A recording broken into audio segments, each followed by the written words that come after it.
नमस्कार दर्शकों, जेके प्राइम में आपका स्वागत है। मैं हूं विनोद कुमार। दर्शकों, निर्माण विकास ये दोनों ही ज़रूरी हैं। रिंग रोड का निर्माण किया जा रहा है, लेकिन विकास के चलते किसी गरीब किसान की मौत नहीं होनी चाहिए। लेकिन अब एक ही परिवार के दो लोगों ने आत्महत्या की है। मामला मुआवजे का है। रिंग रोड के कारण परिवार का आरोप है कि रिंग रोड के कारण उनकी जगह, उनके मकान को डैमेज किया गया और डैमेज करने के बाद ना कोई मुआवजा दिया गया, जिसके चलते एक व्यक्ति ने आत्महत्या कर ली है। और इस आत्महत्या को लेकर के आज बिश्नाह के तहसीलदार कार्यालय के बाहर जोरदार लोगों ने प्रदर्शन किया। लोगों ने उस परिवार के एक सदस्य की सरकारी नौकरी की मांग की है और उनको लायदा से मकान बना देने की भी मांग की है। कहीं ना कहीं इस तरह की मौतें दिल दहला देने वाली होती हैं। कुछ महीने पहले ही इसी सदस्य के एक परिवार ने पहले भी आत्महत्या की थी।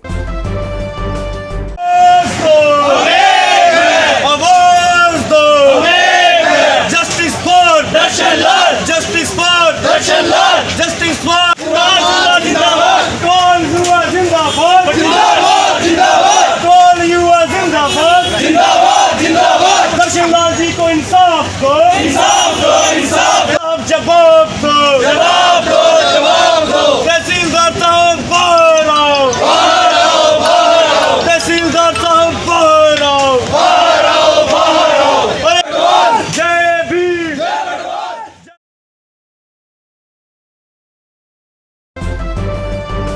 हमें कोई कोरोना के काल में कोई जहाँ पे आके सोशल डिस्टेंसिंग का पालन करते हुए जहाँ पे हम आज प्रोटेस्ट कर रहे थे, हमें कोई शौक नहीं है महामारी के समय में जहाँ पे आके प्रोटेस्ट करें। लेकिन आज हम मजबूर हो चुके हैं प्रशासन के आगे। वहाँ पे एक हमारा परिवार है जिनका इन्होंने तानाशाही तरीके से वहाँ पे बुलडोजर चला के उनके आशियाने को उजाड़ के रख दिया है। और उस गम में आके वहाँ पे हमारे बुजुर्ग श्री दर्शन लाल जी, उन्होंने वहाँ पे सुसाइड कमिट कर लिया, क्योंकि उन्होंने पहले यहाँ इसी तहसीलदार के सामने उन्होंने यहाँ पे अपनी गुहार लगाई थी। मिलने आते थे, लेकिन उनको बड़े दुख की बात है, टाइम नहीं दिया जाता था, उनको इंसान नहीं समझा जाता था। उनका कसूर सिर्फ इतना था कि वो एक दलित समाज से, वो बटवाल कम्युनिटी से वो ताल्लुक़ रखते थे, वाबस्ता थे वो बटवाल कम्युनिटी से। आज उनकी मौत का जिम्मेदार कौन है? हम उनके मौत के लिए इंसाफ की गुहार लेके जहाँ पे आए हैं। हमारी ये डिमांड है कि ऐसे तहसीलदार, ऐसे अफसरों को उनके ऊपर कड़ी से कड़ी कार्रवाई की जानी चाहिए, क्योंकि ये बात सिर्फ आज की नहीं है। SC ST पे हमारे यहाँ पे एट्रॉसिटी दिन ब दिन बढ़ती जा रही हैं। हाल ही में हमने उधमपुर में रोहित भगत का केस देखा, वहाँ पे हमने आज कठुआ में, वहाँ पे कुल्लिया गांव में वहाँ पे एक दीपक कुमार का केस देखा। आज हमारे दर्शन लाल जी का यहाँ पे हुआ। और ये इनका सिर्फ इनका ही नहीं, इससे पहले इसी मसले में इनके बेटा भी डिप्रेशन का शिकार हुआ था, उसने भी सुसाइड कमिट किया था।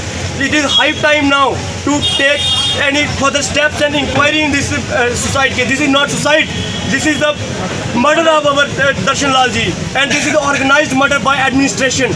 So we demand justice and fair probe in this particular case. अगर आने वाले दिनों में इसमें कोई कार्रवाई नहीं की जाती, हमारे दर्शन लाल जी को इंसाफ नहीं दिया जाता और उनके वहाँ पे घर का जो नुकसान हुआ उसको भरपाई नहीं की जाती, आने वाले दिनों में बटवाल युवा और पूरी कम्युनिटी, पूरा SC समाज आने वाले दिनों में और उग्र प्रदर्शन करेगा। दर्शकों, ऐसा ही प्रदर्शन मरालिया में भी किया गया। मरालिया के लोगों ने भी सरकार के प्रति गुस्सा जाहिर किया। उनका ये कहना था कि आप ले सकते हैं, ज़मीन आप ले सकते हैं क्योंकि आपको प्रोजेक्ट बनाने हैं, लेकिन उसके बदले में जो करंट वहाँ का रेट है, उस रेट के मुताबिक मुआवजा, कंपनसेशन मिलनी चाहिए। बट अनफॉर्चुनेट है, वो कंपनसेशन नहीं मिल पा रही है। लोगों ने अपना रोष व्यक्त किया है।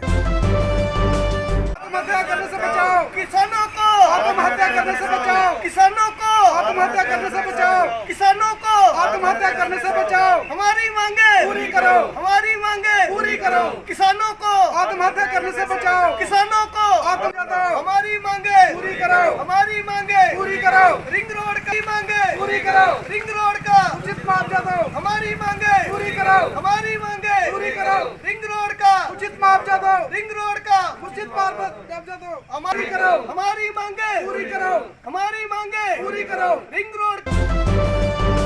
कुछ सदस्यों ने पीड़ित परिवार के घर में जाकर के उनसे संवेदना व्यक्त की है और सरकार से आग्रह किया है कि सरकार को चाहिए कि जितना मुआवजा बनता है उतना मुआवजा लोगों को दे। हालांकि उनका ये भी आरोप है कि इस वक्त श्रमिक नहीं है, लेबर बाहर चली गई है। लेबर नहीं होने के कारण प्रोजेक्ट तो बंद पड़ा हुआ है। इससे उस वजह से बंद प्रोजेक्ट के चलते इनके मकान को क्यों तोड़ा गया। उन्होंने कहा कि ये कहीं ना कहीं ये गलत बात है कि चुनिंदा लोगों को इसका टारगेट बनाया गया है। एक आदमी ने आत्महत्या कर ली पिछले साल, उसी के लड़के ने रिंग रोड में ज़मीन आने के कारण आत्महत्या कर ली। प्रशासन कब तक हमें इन किसानों को आत्महत्या करवाता रहेगा। इस हत्या के लिए प्रशासन जिम्मेवार है। ना तो उन्हें उचित मुआवजा दिया गया है और ना ही उनका कोई रहने की उनको कोई व्यवस्था की गई है। उनके आगे कोई उनको सेटल करने की या उनको कुछ द्वारा जो उनका रोजगार खत्म है, रोजी रोटी खत्म है, उसको दोबारा बनाने की कोई कोशिश नहीं की जा रही है।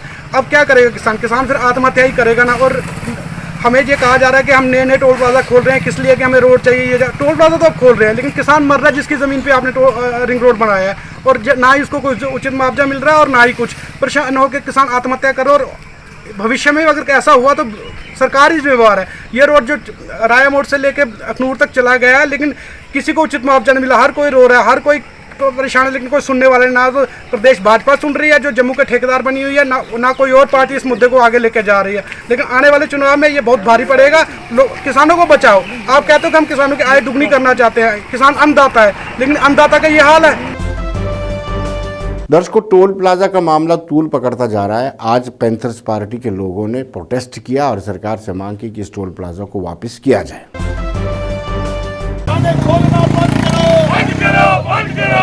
शहर को टोल प्लाजा बार प्लाजा का शहर बनाना बंद करो। टोल प्लाजा बार प्लाजा नहीं चलेंगे। जम्मू विरोधी भाजपा मुर्दाबाद। केंद्र सरकार मुर्दाबाद। जम्मू कश्मीर प्रशासन मुर्दाबाद। बैंकर पार्टी जिंदाबाद। जम्मू की आवाज जिंदाबाद। जम्मू में टोल प्लाजा लगाना बंद करो। मंदिरों के जनता विरोधी भी भाजपा मुर्दाबाद। में 4 टोल प्लाजाज खुल चुके हैं, नाशरी में, बन में, सरोर में और लखनपुर में। एक इंतहा हो चुकी है। जम्मू प्रांत के लोगों का गुस्सा जो है वो दिन प्रतिदिन बढ़ता जा रहा है और सरकार के कानों में जूं तक नहीं रेंग रही है। जिस तरीके से लोगों की लूट की जा रही है इन टोल प्लाजाज के माध्यम से, पैंथर्स पार्टी उसकी कड़ी मजम्मत करती है। आपने पहले ही पेट्रोल और डीजल के दाम में वृद्धि करके उसमें टैक्सेस लगाए थे, रोड सेस लगाया गया था, और आज की तारीख में पेट्रोल इंटरनेशनल मार्केट में लगभग 23 रुपये प्रति लीटर क्रूड ऑयल बिकता है। उसी को यहाँ 80 और 85 रुपये में बेचा जा रहा था, ये कहने के लिए कि सड़कों के लिए भी पैसा चाहिए। दर्शकों, इस बाबत हमने पंकज डोगरा जो ऑर्गेनाइजिंग सेक्रेटरी हैं JKPCC यानी प्रदेश कांग्रेस कमेटी के ऑर्गेनाइजिंग सेक्रेटरी, उस बाबत बातचीत की। आइए देखते हैं उनका क्या कहना है। दर्शकों, लखनपुर का टोल प्लाजा इन दिनों सुर्खियों पर है, और हो भी क्यों ना। विपक्ष का ये कहना है मंदिरों के शहर को टोल प्लाजा का शहर बना दिया है। विपक्ष निरंतर आरोप लगा रहा है। आरोप लगाएं भी क्यों ना, क्योंकि जब हम भारतीय जनता पार्टी के बड़े नेताओं से मिलते हैं तो वो कहते हैं कि बात चल रही है, नितिन गडकरी से बात चल रही है, टोल प्लाजा हटा दिए जाएंगे, लेकिन हटाने के बजाय निरंतर लगते जा रहे हैं। लखनपुर में जो भी एजिटेशन हो रही है टोल प्लाजा को लेकर के, उसकी अगुवाई जो है पंकज डोगरा कर रहा है, जो JKPCC के ऑर्गेनाइजिंग सेक्रेटरी हैं। उनसे जानेंगे विस्तार से क्या मामला क्या है, माजरा क्या है। पंकज जी, आपका स्वागत है। नमस्कार विनोद जी। पहला सवाल आपसे मैं ये जानना चाहूँगा, आप एजिटेशन कर रहे हैं, ठीक है, पब्लिक आपके साथ है, लेकिन सोशल डिस्टेंसिंग को आप मेंटेन नहीं कर रही है, आपके लिए खतरा हो सकता है। विनोद जी, मैं आपको बताना चाहता हूँ कि कोविड-19 को लेकर हम लोगों ने पूरी एहतियात बरती हुई थी, और जब आप ओपनिंग वहाँ पे देखेंगे जो मुजाहरा वहाँ पे हो रहा था, तो हमने कम से कम भी 10 टेंट वहाँ पे लगा रखे थे। और जैसे कि हम डोगरे हैं, डोगरों में जैसे हम नीचे बैठकर खाना खाते हैं, इसी तरह हमने बिल्कुल सोशल डिस्टेंसिंग को मेंटेन करते हुए एक एक आदमी और 3, 4, 5 तक हमने पीछे उनके एक QC बना के रखी हुई थी। और जितने भी 400-500 लोग वहाँ थे तो वो पूरे टेंटों के अंदर बैठे हुए थे। लेकिन जैसे ही हम लोग टोल प्लाजा की ओर बढ़ने लगे लाइनों में, और उसके बाद जो भगदड़ उन लोगों ने वहाँ पे मचाई है प्रशासन ने, और उसके बाद जो हो हल्ला और जो कोशिश धक्का मुक्की आपने सब अपने के चैनलों के माध्यम से या बाकी सोशल प्लेटफॉर्म्स पे आपने देखा होगा, उसके बाद कोई डिस्टर्बेंस होगी, कुछ हुआ होगा तो उसके लिए हमें भी खेद है, और लेकिन हमारी तरफ से ऐसा कोई प्रयास नहीं रहा।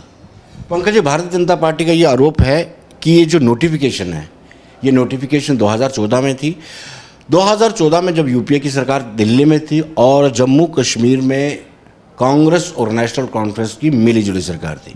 नहीं, आपने बहुत एक सच व्याख्यान आपने किया है, और मैं भी इसका साफ सुथरा जवाब दूंगा कि ये यूपीए के टाइम पे हुआ, लेकिन उस समय क्योंकि हम डेमोक्रेटिक लोग हैं, जन आंदोलन हुआ, जन विरोध हुआ, हमारे स्थानीय लोगों ने विरोध किया, जैसे सैसमा जो कठुआ के पास पड़ता है, चढ़वाल के पास पड़ता है, या ठंडी खुई के पास यहाँ पे जो गंगा जी के घर के पास ही जो टोल लगने वाला था, तो उस समय एक जन आक्रोश उमड़ा और सरकार ने उस जन आक्रोश की सुनी, क्योंकि ये सरकारें जो भी है जनता जनार्दन से बनती हैं। मैंडेट की मैं कहूँ कदर करते हुए जो भी वहाँ पे तोड़ फोड़ हुई तो लगाना होता तो सरकारें दूसरे दिन दोबारा से लगा सकती थी, लेकिन उस जन आक्रोश को देखते हुए कि लोग को ये पच नहीं रहा है, या हम लोगों ने भी जो अपनी सरकारों को, जो केंद्र में जो मंत्री थे उस समय, जब उनको पूरे हालात का हम लोगों ने व्याख्यान किया, उसे देखते हुए सरकारों ने फिर हिम्मत नहीं की।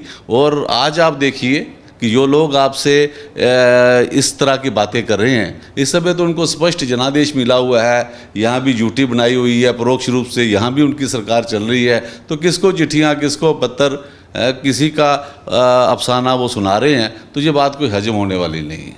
यानी डिक्टेटरशिप चल रही है, जनादेश का आदर नहीं कर रही है मौजूदा सरकार। नहीं, ये तो एक ग्लोबल वर्ल्ड आपने अपने मुंह से आप बता रहे हैं। ये पूरी दुनिया में ये आलम है कि हिंदुस्तान में इस समय ऑटोक्रेटिक और फासिस्ट लोगों की गवर्नमेंट है। यहाँ पर कॉन्स्टिट्यूशन की धज्जियाँ उड़ती हैं। कितनी मेहनत के बाद ये आज़ादी हमें मिली, हमें हक हकूक मिले, 60-70 साल में जितना भी इंफ्रास्ट्रक्चर यहाँ पे बना, और आज आप PSCU देखिए या कॉरपोरेशंस देखिए कैसे धज्जियाँ उड़ रही हैं, कैसे नौजवान आज क्यू पे लगे हुए हैं। तो मैं कहूँगा कि ऑटोक्रेटिक तरीके से इस देश को बांटने का ये एक दोबारा से काम कर रहे हैं ये भारतीय जनता पार्टी की सरकार। और बिल्कुल आपने जो इस्तेमाल किया कि ये लोग ऑटोक्रेटिक तरीके से इस मुल्क को चलाना चाहते हैं, किसी के नहीं सुनते हैं, जो इनको रात को सपना आता है सुबह ये इम्प्लीमेंट कर देते हैं। यानी इतनी डिक्टेटरशिप, उसके बावजूद भी समझ नहीं आती, पोल भी लगाते हैं, टोल भी लगाते हैं, जीत भी जाते हैं, 303 सीटें, बड़ा बहुमत होता है। नहीं, धर्म बिकता है, रिलीजन बिकता है। जो चीज़ वो बेच रहे हैं, जिस हिंदुस्तान की स्थापना सेकुलरिज्म, सोशलिज्म और डेमोक्रेसी पे हुई, और 60-70 साल ये दुनिया के अग्रिम देशों की तरफ हम चल पड़े, हमने ग्लोबली अपने आप को लीडर बनाया।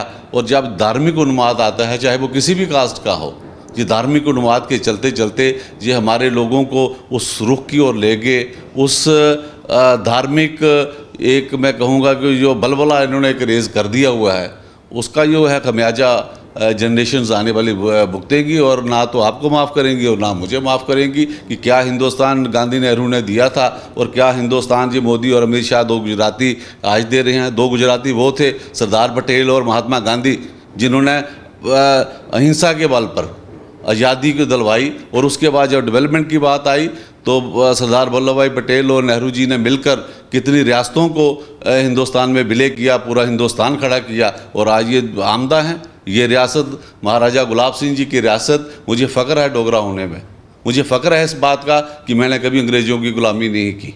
हम लोगों ने ये रियासत खरीदी हुई थी, और उसके बाद जब विलय हुआ, सशर्त विलय हुआ, हमें स्पेशल प्रोविज़न थे, मुझे विशेष सुविधाएँ हैं, विशेष रियायतें हैं, और मैंने रियायतें खो दी, आते ही खोल दी।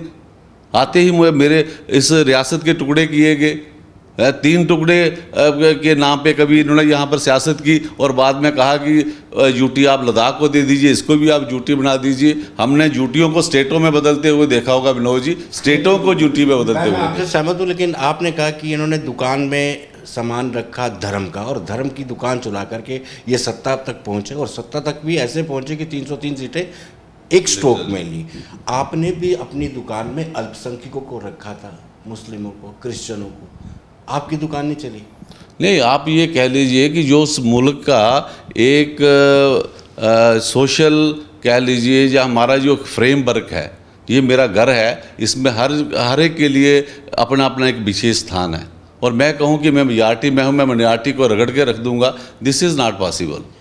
माइनॉरिटी की ज़्यादा चिंता करनी, अफजल गुरु की चिंता, जेएनयू में जाकर के राहुल गांधी को बड़ी चिंता होती है, उन लोगों के साथ खड़े हो जाते हैं जो कहते हैं कि अफजल गुरु हम शर्मिंदा है, तेरे कातिल जिंदा है।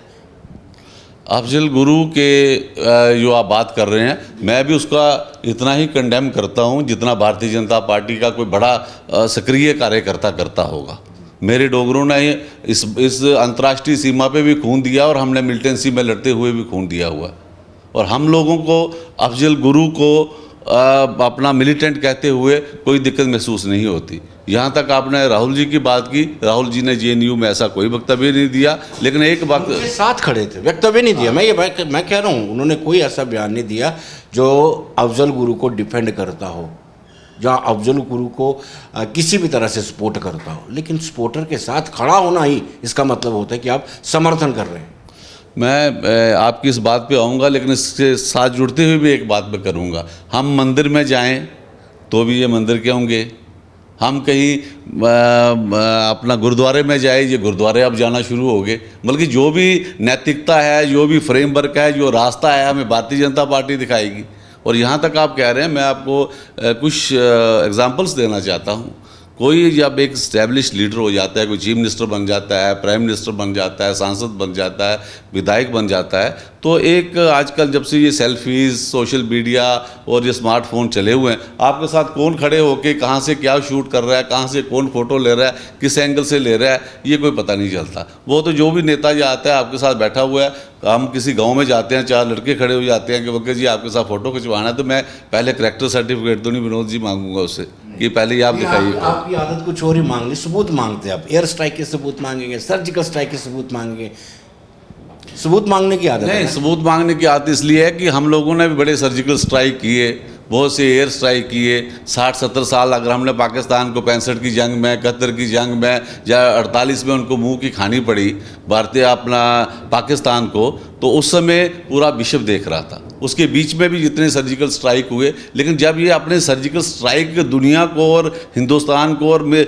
आम आदमी को दिखाना शुरू हो गए, जी मेरा जहाज आ रहा था, वो बादलों से नीचे था, ये राडार की पकड़ में नहीं आया, तो ऐसी बातें अनसाइंटिफिक जब आप बातें करेंगे तो फिर तो विनोद जी इसमें तो डेमोक्रेटिक सेटअप में सबूत वाली कौन सी बात मांगना या नहीं मांगना। हमने तो कभी नहीं कहा ना, हम लोगों ने परमाणु विस्फोट किए अपने यहाँ, जब टेस्टिंग की या उसके बाद कोई भी 2 टुकड़े कर दिए पाकिस्तान के, तो वो चीज़ें सामने दिखती हैं। तो ये कहना जी मैंने रात को जहाज़ भेज दिए, बंदे उतार दिए और सिर्फ चुनावों से पहले ही याद आती है। पंकज जी, आपको कभी कभी मलाल होता होगा कि कैसे बेचना कैसे आता है, जो बिकता है वो दिखता है, जो बिकता है।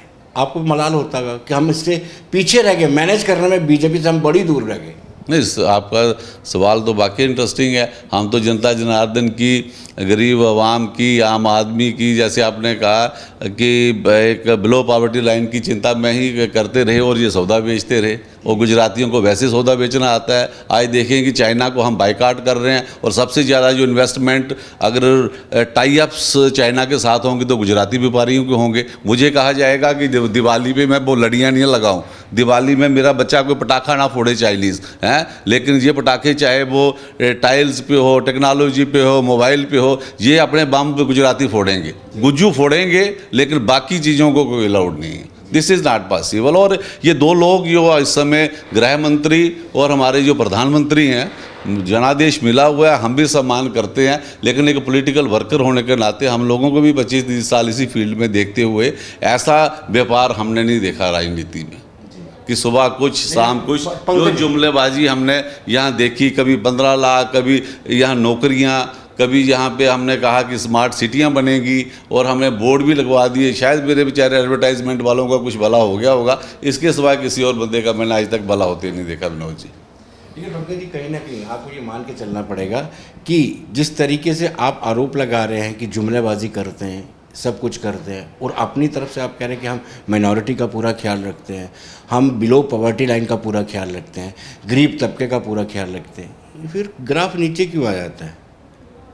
नहीं, मैं जिस रीजन में रहता हूँ, जहाँ मैं पला बड़ा हूँ, हमारे यहाँ कहते हैं कि लगातार हम लोग एक कोई खाना भी खाते रहें तो वो कहते हैं कि कुछ हम चेंज कर लें। शायद हमने तो यही सोचा था कि चेंज के लिए लोगों ने कहा कि बहुत सालों से हम कांग्रेस को देख रहे हैं, शायद ये नए लोग आए हुए हैं, इन्होंने कोई नई परिभाषा देंगे, नई चीज़ें देंगी। और उसके बाद इन्होंने जो धार्मिक उन्माद बीच में लाया, जो अपना ये धर्म बेच रहे हैं, उन सब चीज़ों से शायद इन्होंने मैं आपसे सहमत हूँ कि उनकी मार्केटिंग उनसे हमसे लोगों से बेहतर है। हम लोगों को कोई भी उसको दुश्मन को दुश्मन की ताकत से मारने के लिए हम भी झूठ के बुलंदे शुरू करते हैं। फिर इनकी तरह हम भी कोई, इन्होंने 15 लाख का, हम कोई 30 लाख से शुरू कर देते हैं। अगर लोगों को वही पसंद आता है, अच्छे दिन पसंद आते हैं, रामदेव जी के साथ ये काला धन लेके वापस आ रहे थे, हैं, तो ऐसी सब तमाम चीज़ें हैं। अगर आप चाहते हैं कि हम हिंदुस्तान को ये खोखला कर रहे हैं, और जिसने घर बनाया हो विनोद जी, हमने देश की नींव रखी है, हमने देश की दीवारें रखी, छतें रखी, उस देश में रहना सिखाया, हमने परिवार बसाया। और जो किराएदार आता है उसको कहता है ये खिड़की किसने लगा दी, ये पंखा अच्छा नहीं है, ये लाइट अच्छी नहीं है, उसको तो ये घर भी अच्छा नहीं लग रहा। आपने कहा बदलाव बड़ा ज़रूरी है, क्या आपको नहीं लगता है कि आपकी पार्टी में भी बदलाव की ज़रूरत है? गांधी परिवार को छोड़िए ना, कितना खींचेंगे इस परिवार को? आप क्यों भूल जाते हैं, देश के 2 प्रधानमंत्रियों ने शहादत दी। हम लोगों के इस आज़ादी के आंदोलन से पहले मोतीलाल नेहरू जी की कंट्रीब्यूशन को आप देख लीजिए, नेहरू जी की कंट्रीब्यूशन को देख लीजिए, इंदिरा जी की काबिलियत, उनकी कंट्रीब्यूशन आज भी दुनिया के बेहतरीन प्रधानमंत्रियों में उनका जिक्र होता है। वो सब कंट्रीब्यूशन देखिए। और राजीव गांधी जिस चैनल में हम बैठे हुए हैं, जो आईटी का युग आज हम देख रहे हैं, और किसी कल्पना उन्होंने की थी उस ज़माने में, और कैसे हिंदुस्तान को उन्होंने आगे बढ़ाया और आईटी के सब स्थापित की, इतनी सब चीज़ें। और उसके बाद राहुल जी लगातार 3 बार अगर वो सांसद बन रहे हैं तो अपनी काबिलियत से बन रहे हैं। वोट वहाँ की जनता डाल रही है, कोई वहाँ से भारतीय जनता पार्टी के लोग तो नहीं चुन रहे। और मैं अपने नेता से खुश हूँ, तो मैं भारतीय जनता पार्टी के जो सेल्फ क्रिएटेड उनका एक है कि आईटी सेल एक पूरा लगाया हुआ है कि किसी तरह राहुल जी की इमेज को हमने ट्रानिश करना है, ख़राब करना है, तो उनकी बातों में मैं क्या हूँ, I am happy with my leader. Pankaj, what about Scindia and Sachin Pilot? उनको क्या नहीं, आप गलोत की तरह कहेंगे कि वो निकम्मे हैं? नहीं, मैं क्यों निकम्मा कहूँ जी। मैं बात करूँगा, सिंधिया जी की बात करूँगा कि दोनों को अपनी एक फैमिली जो बैकग्राउंड आप कह लीजिए कि, या एक पारिवारिक से उनको आगे मौका मिला और कांग्रेस ने उनको आगे बढ़ाया। 3 बार सांसद रहे ज्योतिराव सिंधिया, कांग्रेस की सीट से सांसद रहे, और उनको मंत्री बनाया गया और उनको आगे बढ़ाया गया, पूरा मौका दिया गया। मेरी उम्र भी 50 की हो रही है, मैं किसी राजनीति परिवार से संबंध नहीं रखता हूँ, आपके सामने हूँ, आज तक संघर्ष कर रहा हूँ, स्ट्रगल कर रहा हूँ और अपनी बारी का इंतजार कर रहा हूँ। उनको थाली में परोसी हुई माधवराव सिंधिया जी हमारे बहुत बड़े लीडर थे, बहुत बड़े नेता थे, बहुत अच्छा उन्होंने काम किया, और आगे उनके परिवार को हमने आगे बढ़ाया कि ये भी उसी क्वालिटी के निकलेंगे, उसी तरह अच्छा काम करेंगे। ऐसे ही मैं आपको सचिन पायलट जी की बात बताऊँ कि हम सब लोगों ने राजेश पायलट जी को बहुत नज़दीकी से देखा हुआ है। हम लोगों ने, रमन बल्ला जी और हमारे अश्विनी जी थे बिश्नाह के, जो और हमारे कुछ साथी थे, हम लोग राजेश पायलट जी के साथ उस मिलिटेंसी के दौर में, जब यहाँ रियासत जम्मू कश्मीर में कोई आना नहीं चाहता था, वो इंटरनल सिक्योरिटी मिनिस्टर थे, उन्होंने काम किया। और बदकिस्मती से सड़क दुर्घटना में उनकी अनटाइमली डेथ होगी। और उसके बाद सचिन जी राजनीति में आए। 26 साल की उम्र में सांसद बन जाना एक सपना ही होता है, ठीक है। कांग्रेस ने उनको आगे बढ़ाया और उसके बाद फिर से सांसद बने, मंत्री बने, और उसके बाद जब उनको पीसीसी का अध्यक्ष बनाया गया वहाँ से, और इतनी 40 साल की उम्र में डिप्टी चीफ मिनिस्टर बनना कोई कम उपलब्धि नहीं है। प्रदेश कांग्रेस की बात करते हैं, आहिस्ता आहिस्ता हाथ से लोग निकलते जा रहे हैं। आप मनजीत सिंह की बात करें, श्यामलाल शर्मा की बात करें, विक्रम मल्होत्रा की बात, फरिश्त है, लंबी फरिश्त। नहीं, जहाँ तक तो आप बात कर रहे हैं कि हाथ से निकलते जा रहे हैं, तो राजनीति में लोग कुछ लेने के लिए आते हैं, कुछ अपने आप को बनाने के लिए आते हैं, कुछ स्थापित होने के लिए आते हैं, कुछ को वहाँ का मौसम रास में नहीं आता, तो बहुत सी परिस्थितियाँ वहाँ पे रहती हैं। और मैं तो ये कहूँगा कि अगर मैं कांग्रेस में हूँ तो कांग्रेस की नीतियाँ, अगर मैं 10-20 साल से हूँ, 1-2 साल से कोई आदमी हो तो शायद वो पूरा समझ नहीं पाता। जिस फैब्रिक्स में मैं हूँ, अगर मैंने ये कॉटन पहन रखा है तो मैंने कुछ सोच समझ के पहन रखा होगा। तो उसी फैब्रिक में जिन लोगों ने का आपने जिक्र किया, हम लोगों ने उनके साथ काम किया हुआ है। चाहे विक्रम, मैं ऑल इंडिया यूथ कांग्रेस में मैं राष्ट्रीय सचिव रहा, मेरे बाद विक्रम मल्होत्रा वहाँ पे गए और उसके बाद वो यहाँ के जनरल सेक्रेटरी भी पीसीसी के बने, जिला कांग्रेस कमेटी के अध्यक्ष भी बने। अपने मल्होत्रा साहब जो बड़े सीनियर हमारे हैं, अमृत मल्होत्रा जी, वो भी हमारे 2 टाइम यहाँ पर एमएलसी रहे, फाउंडर मेंबर हमारे कांग्रेस के रहे हैं। तो कांग्रेस परिवार ने उनको बहुत कुछ दिया। क्या मजबूरियाँ रही होंगी, क्या उनको लगा होगा कि अब आने वाले दिनों में मेरा वहाँ ज़्यादा फ्यूचर सिक्योर है, तो ये लोग अपने फ्यूचर के लिए वहाँ पे गए होंगे। कांग्रेस यहाँ थी, वहाँ है, वहाँ रहेगी। पंकज जी, आखिरी सवाल आपसे, क्या टोल प्लाजा से वाकया ही विपक्ष को सियासी ऑक्सीजन मिल गई है? मैं मनोज जी इसका आंसर भी दूंगा मैं, लेकिन टोल प्लाजा को लेकर मैं थोड़ा सा बात को बढ़ाऊंगा कि जो टोल प्लाजा लखनपुर में लगा हुआ है वो 0 किलोमीटर पे लगा हुआ है।